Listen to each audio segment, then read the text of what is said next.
अस्सलामुअलैकुम students, how are you. मेरा नाम है सर अबूबकर खालिद।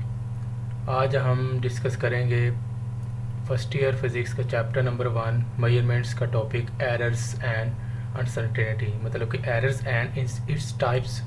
इससे पहले बेटा हमने एक इंट्रोडक्शन में कुछ टॉपिक डिस्कस किए थे और बुक से भी जो है वो उनको डिस्कस किया था कुछ टॉपिक्स को। तो यहाँ तक हमारा काम जो हो चुका था रेडियन एंड स्टेडी रेडियन। आज का टॉपिक एक इम्पॉर्टेंट टॉपिक हम डिस्कस करेंगे बेटा, जिसका नाम है एरर्स एंड इट्स टाइप्स। तो एरर की डेफिनेशन देख लेते हैं बेटा। एरर जो है वो डिफरेंस होता है, the difference between marked value and measuring value. मतलब कि एक मार्क्ड वैल्यू होती है, एक मेजरिंग वैल्यू। मिसाल के तौर पे आपने किसी चीज़ का जो है वो लेंथ फाइंड करनी है, उसकी जो लेंथ है हमारे पास मतलब कि 4 हो सकती है, तो जो आपने मेजर किया है वो 5 आई है, ठीक है। तो 5 माइनस 4 जो डिफरेंस आया उसके अंदर वो है 1 मीटर। तो 1 मीटर एरर होगा इसका, ठीक है। एरर का जो सोर्स होता है वो हम डिस्कस करते हैं, सोर्स ऑफ एरर्स, ठीक है। तो सोर्स बेटा हमारे पास 3 सोर्सेज यहाँ पे लिखे गए हैं एरर आने के। तो लिखा है, फर्स्ट वन लिखा है नेग्लिजेंस और इनएक्सपीरियंस ऑफ अ पर्सन। मतलब कि एरर आएगा, जो एरर आता है वो नेग्लिजेंस या लापरवाही या ना तजर्बाकारी की वजह से आता है किसी भी आदमी की, ठीक है। आगे दूसरा जो है वो फॉल्ट हमारे पास हो सकता है फॉल्टी अपरेटस, मतलब कि जो अपरेटस है जिससे आप मेजरमेंट कर रहे हैं वो फॉल्टी हो सकता है, उसमें कोई एरर वैसे हो सकता है, ठीक है, उसमें कोई फॉल्ट हो सकता है। थर्ड वन देख सकते हैं इनअप्रोप्रिएट मेथड, मतलब कि नामुनासिब तरीक़ाकार जो आप यूज़ करते हैं उससे एरर आ सकता है, ठीक है। आगे एरर की टाइप्स जो हैं वो डिस्कस करते हैं बेटा हम। पहली टाइप्स है रैंडम एरर। रैंडम एरर की डेफिनेशन होती है when repeated measurements of quantity give different values under the same condition.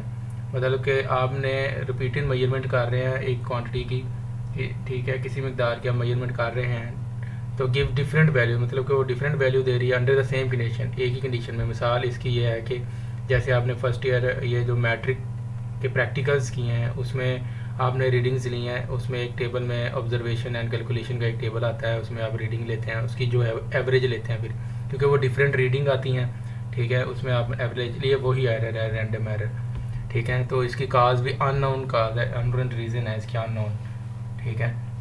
इस एरर आने की कोई ख़ास वजह नहीं है, ठीक है।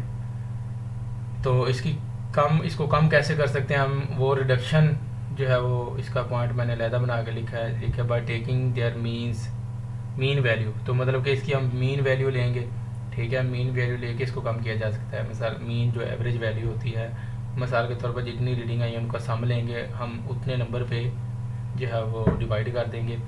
तो मतलब कि 4, 5 और 6 आई है रीडिंग, इनका सम करेंगे और 3 पे डिवाइड करेंगे, क्योंकि 3 ये वैल्यू हैं, तो इसका जो है वो आंसर आ जाएगा। उसके बाद हम जो है वो डिस्कस करते हैं बेटा, दूसरा एरर है सिस्टमेटिक एरर। पहला रैंडम एरर है, दूसरा सिस्टमेटिक एरर, ये आपको नज़र आ रहा है पेज नंबर 5 पे। तो सिस्टमेटिक एरर जो होता है बेटा ये किसी एक सिस्टम में, किसी एक इंस्ट्रूमेंट के अंदर होता है सिस्टमेटिक एरर। तो रैंडम एरर जो है वो तो हमारे पास लफ्ज़ से ज़ाहिर हो रहा है कि रैंडम एरर बेतरतीब सा होता है, ये होता है, ये सिस्टमेटिक एरर होता है। तो इसकी डेफिनेशन देख लेते हैं, when all measurements of a particular quantity are affected equally. मतलब कि एक मेजरमेंट जो है वो अफेक्ट होती हैं इक्वली, बराबर तौर पे, ठीक है। अब these give consistent difference in reading, मतलब कि ये जो सिस्टमेटिक एरर है इसमें कंसिस्टेंट डिफरेंस आता है रीडिंग के अंदर एक तरतीब के साथ। तो इसकी जो काज है वो हम डिस्कस करते हैं। इसमें ज़ीरो एरर हो सकता है मेजरिंग इंस्ट्रूमेंट में, जिसकी वजह से ये आ सकता है सिस्टमेटिक एरर।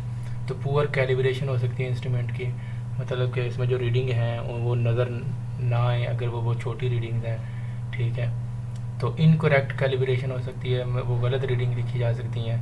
अब इसको कम जो है वो कैसे करते हैं, रिडक्शन बाय कंपेयरिंग इंस्ट्रूमेंट, मतलब कि आप इंस्ट्रूमेंट ही चेंज कर लें, तो ज़ीरो एरर है इसमें, जिसमें नहीं है वो आप कंपेयर इसको हम कर सकते हैं बाय अप्लाइंग करेक्शन फैक्टर, मतलब कि ज़ीरो करेक्शन जैसे हम करते हैं।